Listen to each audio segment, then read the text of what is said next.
Welcome, OS diehards. This is Coach EB with his Operation Sports debut. Former Texas high school football coach and sports game enthusiast. Really excited about the opportunity to share my knowledge of the game and my passion for sports video games with all of you. If you like it, be sure to like and follow me on YouTube. And be sure to check out all the other great content on Operation Sports. Without further ado, we're going to take a closer look at one of the staple plays in Madden NFL 20, and a staple play for any brand of football that you see these days, the inside zone. We'll take a deeper dive into the fundamentals of the play and then the different variations that Madden NFL 20 gives you off of that play to take advantage of different things the defense will do to try to defend that play. So the first play we're going to take a look at here is a basic inside zone out of a spread or 2x2 formation. Typically, when you run a spread formation, you're going to get a nickel type of defense to account for the extra receiver. Now, in this case, we've got a 5-man blocking surface, but we have 6 men inside the box. So we're at a numbers disadvantage right off the bat. So if we're running inside zone, we have an unblocked player on the backside. In this case, it's DeMarcus Lawrence, as you can see here. So as long as we can outrun him, we can execute this play and be okay. But as you'll see as we run through this more often than not, he's going to get involved in the play. So it's not an ideal play to run versus this front. But there are some variations that you can run that can take care of that unblocked player, and you'll see those here in a second. Now we're going to take a look at one of those variations, which is the read option. Now in this case, as you can see, DeMarcus Lawrence now has the R over top of him, which indicates that he is the read. The blocking scheme is exactly the same, but now we have an answer for that unblocked player. So based on the decision he makes, we'll determine whether we read or give the ball to the running back, or we pull it and run and replace him with a quarterback. So you'll see this executed here over and over again. In this case, he sits, so we want to hand to the running back.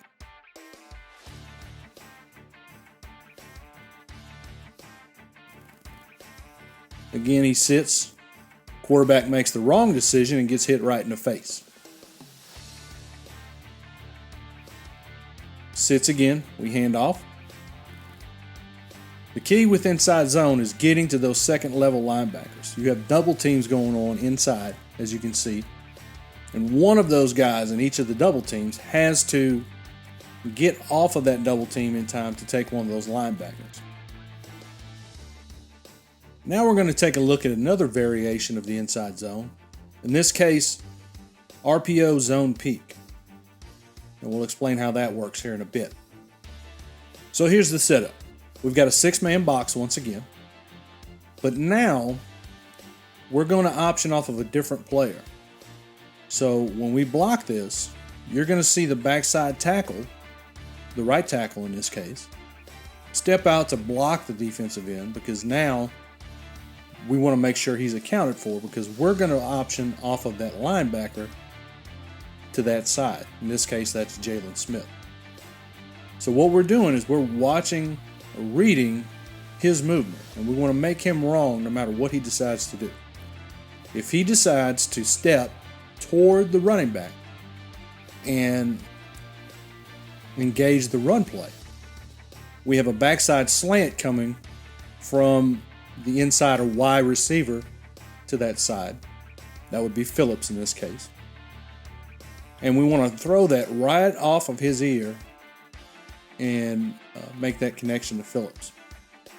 If he squats or sits still or steps out to cover that inside receiver, we want to hand the ball off, because now he's essentially taking himself out of the run play.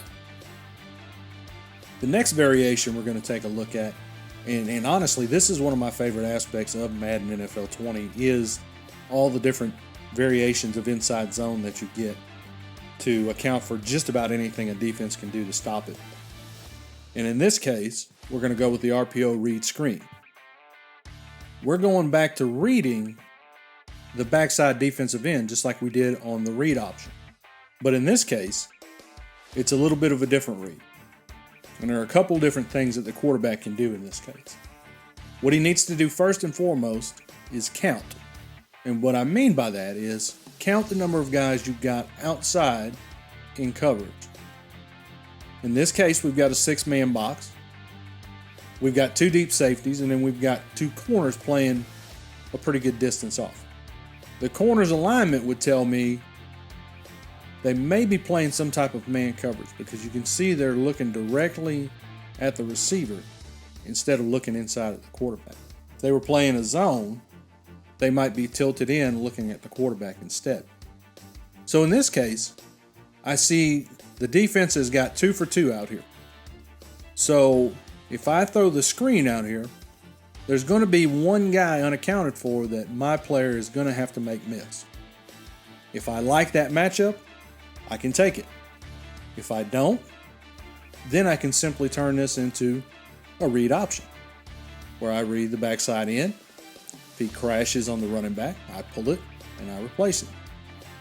Well, let's see how this plays out. In this case, he squats.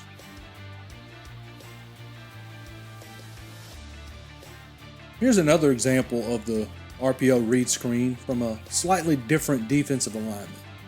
In this case, the defense is playing some type of man coverage. And we can tell that because the linebacker is bumped out to cover that inside receiver. What this does is outnumbers us on the outside, but gives us favorable numbers on the inside. So that's what we want to try to take advantage of. But versus this alignment, immediately I know my screen is off. I don't want to throw that because I don't have enough blockers to account for the number of defenders out there. What I do have is an advantage of numbers in the box. I really have 5 for 4 because I'm reading the defensive end. Now let's take a look at the base inside zone from a different formation. In this case, what we call a Trey formation, which is basically trips right, but with a tight end as a number 3 receiver. So what we've done is we've added a blocker to the blocking surface. We have 6-man blocking surface now. We have a 6-man box on defense. So we have everybody accounted for. So running basic inside zone with no read versus this look is a good thing. One of the keys to running inside zone and being very good at it is being a patient runner. So you don't want to hit the turbo too soon. You really want to hold off on that until you see where the hole is going to develop, because sometimes it can develop on the strong side. Sometimes it can develop on the weak side. And so you want to really try to get between your double teams and let those blocks develop. Let those linebackers make a decision as to where they're going to go and then play off of that. That's really the beauty of the inside zone. There's not a designated hole to run through. You could run it 3 different times and it go 3 different places just because of the way the blocks develop and the way the defense plays. Here we're taking a look at the zone read out of that same formation. And so in this case, because we're reading that guy, we can now send the backside tackle directly to that backside linebacker. So it makes it a little easier, and that double team next to him can really stay on that block a lot longer because he should be able to take that linebacker by himself. In this defensive alignment, if you get a pull read, you can see there's a lot of green grass and a lot of opportunity to make a big play. Now we're going to take a look at another pretty common spread formation. In this case, it's going to be what we call a bunch or a wide bunch, and we're going to look at another type of zone read. So in this case, we've got the bunch set out wide to the numbers, and the advantage of this formation is it makes it really easy to count numbers. So this is a zone read with a screen, as you can see, a bubble screen out here to R1.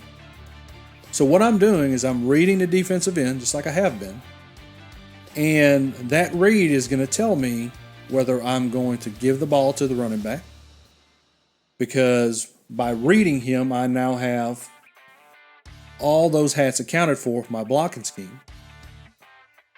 Or I can pull the ball and I can throw that screen if I have numbers outside. Or I can just run with the quarterback and replace that defensive end. In this case, defensive end squats, I hand the ball off. Nice game. Defensive end crashes, I throw the screen. And it may be that you throw the screen a couple times and you see it's not working. And you go to plan B, which would be just simply running with the quarterback. Now, something else I can do, and this was also new to this year's version, is I can run the inside zone after I have faked a jet sweep or a jet pass. And this is not a read necessarily, but what you're simply doing is trying to get the defense to pay attention to something other than what you're trying to do. So it's really more of a decoy. So what you'll see in this situation is the receiver will come pre-snap. We're going to fake it, and then we're going to try to run the inside zone. And right away you see the problem this can create for you. Because now that receiver is leaving, the guy defending him is just going to likely shift over into the box and likely become a run play. And that's what you see happening over and over here. So you have to be careful with this. Because if you're not doing it right, or you're not paying attention to how the defense is lined up, or how they're playing, or how they're covering, then you could really just be inviting another guy into the box to make the play. The last one we'll look at is running the inside zone out of a two-back set. In this case, we're going to run it with a backside read, but the read will be a little bit different. So in this case, what we're going to do is we're going to flash the back on what we call a swing route, and we're still going to read that defensive end. If he squats, we hand to the backside running back. If he crashes, we now have someone to throw the ball to on a backside screen. And just like we've done with all the other variations that involve screens, you always want to take a look outside and get a read on what your numbers look like and what your matchups look like. Here, it looks like we've got a pretty good opportunity. There's the crash. Quarterback's late on the throw. Another crash. In this case, gets it out quicker. Turns into a nice play. What this should do is hold that backside and allow you to either get that pass out in a hurry in open space, or it's going to force that linebacker, in this case Leighton Vander Esch, outside the box to account for that running back, as he does here, so that you have one less linebacker to worry about inside the box. As you can see here, big plays waiting to happen. The key to all of this is taking advantage of what the defense gives you and just simply playing a numbers game, making them wrong every time. As long as you make good decisions, you could literally get into a game and run nothing more than inside zone and variations of inside zone and be pretty successful as long as you're making good decisions. Thanks so much, guys, for watching. Really, really appreciate it. Be sure to like and comment, ask questions if you have any questions, and follow me on YouTube for more of this type of content in the future. I'm going to really try to put my coaching hat on and give some expertise beyond what you might see in some other places. If you have suggestions for subjects for me to tackle in the future, things you want to know more about in regards to football, not just with Madden, but football in general, feel free to reach out. And thanks again for watching, and see you next time.